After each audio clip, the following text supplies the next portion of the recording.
ತುಂಬ ರೀತಿಯ ಚಿಕನ್ ಗ್ರೇವಿನ ಮಾಡ್ಕೊಂಡು ತಿಂದಿರ್ತೀರ. ಈ ರೀತಿ ಚಿಕನ್ ಗ್ರೇವಿನ ಒಂದ್ಸರಿ ಟ್ರೈ ಮಾಡಿ ಖಂಡಿತ ನಿಮಗೆ ಇಷ್ಟ ಆಗುತ್ತೆ.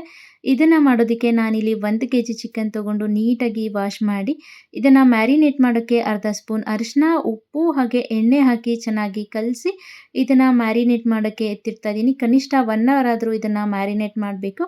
ನಂತರ ಈಗ ಸ್ಟವ್ ಹಚ್ಕೊಂಡು ಒಂದು ಪ್ಯಾನ್ ಇಟ್ಟು ಇದಕ್ಕೆ ಎಣ್ಣೆ ಹಾಕ್ಕೊಳ್ತಾ ಇದ್ದೀನಿ. ಒಂದು 3 ರಿಂದ 4 ಟೇಬಲ್ ಸ್ಪೂನ್ ಎಣ್ಣೆ ಹಾಗೆ ಕಟ್ ಮಾಡಿ ಇಟ್ಕೊಂಡಿದ್ದಂಥ 2 ಈರುಳ್ಳಿನ ಸೇರಿಸ್ಕೊಂಡಿದ್ದೀನಿ. ಹಾಗೆ ಅರ್ಧ ಗಡ್ಡೆ ಬೆಳ್ಳುಳ್ಳಿ, 1 ಇಂಚ್ ಆಗುವಷ್ಟು ಶುಂಠಿನ ಸಣ್ಣಕ್ಕೆ ಕಟ್ ಮಾಡಿ ಸೇರಿಸ್ಕೊಂಡಿದ್ದೀನಿ. ಹಾಗೆ 1 ಪೀಸ್ ಚಕ್ಕೆ, 4 ಲವಂಗ ಹಾಗೆ 1 ಏಲಕ್ಕಿನ ಸೇರಿಸ್ಕೊಂಡಿದ್ದೀನಿ. ಅರ್ಧ ಟೇಬಲ್ ಸ್ಪೂನ್ ಜೀರಿಗೆ ಹಾಗೆ ಅರ್ಧ ಟೇಬಲ್ ಸ್ಪೂನ್ ಆಗುವಷ್ಟು ಕಾಳು ಮೆಣಸನ್ನು ಸೇರಿಸ್ಕೊಂಡಿದ್ದೀನಿ.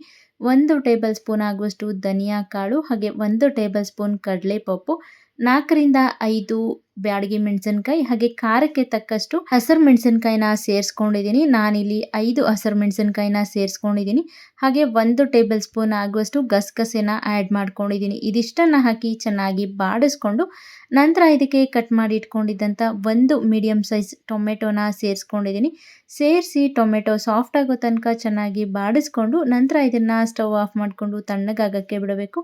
ಇದು ಕಂಪ್ಲೀಟಾಗಿ ತಣ್ಣಗಾಗಬೇಕು. ತಣ್ಣಗಾದ ನಂತರ ಇದನ್ನು ಒಂದು ಮಿಕ್ಸಿ ಜಾರ್ಗೆ ಹಾಕ್ಕೊಳ್ತಾ ಇದ್ದೀನಿ. ಮಿಕ್ಸಿ ಜಾರ್ಗೆ ಹಾಕಿ ಇದಕ್ಕೆ 1 ಇಡಿ ಆಗುವಷ್ಟು ಕೊತ್ತಂಬರಿ ಸೊಪ್ಪು, 1 ಇಡಿ ಆಗುವಷ್ಟು ಪುದೀನ ಸೊಪ್ಪು ಹಾಗೆ ಅರ್ಧ ಬೌಲ್ ಆಗುವಷ್ಟು ಒಣ ಕೊಬ್ಬರಿನ ತುರಿದು ಸೇರಿಸ್ಕೊಂಡು ಇದಕ್ಕೆ ರುಬ್ಬೋದಕ್ಕೆ ನೀರನ್ನು ಆ್ಯಡ್ ಮಾಡಿಕೊಂಡು ಇದನ್ನು ರುಬ್ಕೊಂಡು ಬರ್ತೀನಿ. ನಂತರ ಈಗ ಸ್ಟವ್ ಹಚ್ಕೊಂಡು ಅದೇ ಪ್ಯಾನ್ ಇಟ್ಟು ಅದಕ್ಕೆ ಎಣ್ಣೆ ಹಾಗೆ 1 ಟೇಬಲ್ ಸ್ಪೂನ್ ತುಪ್ಪ, ಸಣ್ಣಕ್ಕೆ ಕಟ್ ಮಾಡಿಟ್ಟಿದ್ದಂಥ 1 ಈರುಳ್ಳಿನ ಆ್ಯಡ್ ಮಾಡ್ಕೊಂಡಿದ್ದೀನಿ. ಹಾಗೆ ಈರುಳ್ಳಿ ಹಾಕಿ ಚೆನ್ನಾಗಿ ಬಾಡಿಸ್ಕೊಂಡು ನಂತರ ನಾನು ಮ್ಯಾರಿನೇಟ್ ಮಾಡಿಟ್ಟಿದ್ದಂಥ ಚಿಕನ್ ಪೀಸಸ್ಗಳನ್ನು ಆ್ಯಡ್ ಮಾಡಿಕೊಂಡು ಇದನ್ನು 2 ರಿಂದ 3 ಸರಿ ಚೆನ್ನಾಗಿ ಬಾಡಿಸ್ಕೊಳ್ತೀನಿ. ಬಾಡಿಸ್ಕೊಂಡು ಲಿಡ್ನ ಕ್ಲೋಸ್ ಮಾಡಿ 5 ನಿಮಿಷ ಲೋ ಫ್ಲೇಮಲ್ಲೇ ಚಿಕನ್ನಲ್ಲಿ ನೀರು ಬಿಟ್ಕೊಳ್ಳೋ ತನಕ ಕುಕ್ ಮಾಡ್ಕೊಳ್ತೀನಿ.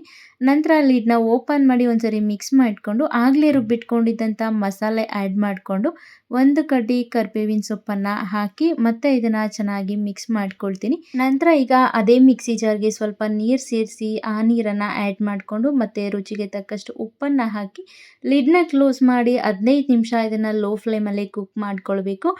ಈಗ ಲಿಡ್ ಓಪನ್ ಮಾಡಿ ಕಟ್ ಮಾಡಿ ಇಟ್ಕೊಂಡಿದ್ದಂಥ ಕೊತ್ತಂಬರಿ ಸೊಪ್ಪನ್ನು ಹಾಕಿ ಒಂದ್ಸರಿ ಚೆನ್ನಾಗಿ ಮಿಕ್ಸ್ ಮಾಡಿಕೊಂಡ್ರೆ ರುಚಿಯಾದ ಚಿಕನ್ ಗ್ರೇವಿ ರೆಡಿನೇ ಆಗೋಗುತ್ತೆ. ಇದನ್ನು ಮುದ್ದೆ ಜೊತೆ, ಅನ್ನದ ಜೊತೆ ಅಥವಾ ನೀರು ದೋಸೆ ಜೊತೆ ತಿನ್ನೋಕ್ಕೆ ತುಂಬಾ ಚೆನ್ನಾಗಿರುತ್ತೆ. ಸೂಪರ್ ಕಾಂಬಿನೇಷನ್ ಅಂತಲೇ ಹೇಳ್ಬೋದು. ಈ ರೆಸಿಪಿ ನಿಮಗೆ ಇಷ್ಟ ಆಗಿದ್ರೆ ಪ್ಲೀಸ್ ಒಂದು ಲೈಕ್ ಮಾಡಿ ಹಾಗೆ ಸಬ್ಸ್ಕ್ರೈಬ್ ಮಾಡಿ, ಕಮೆಂಟ್ ಮಾಡಿ. Thank you.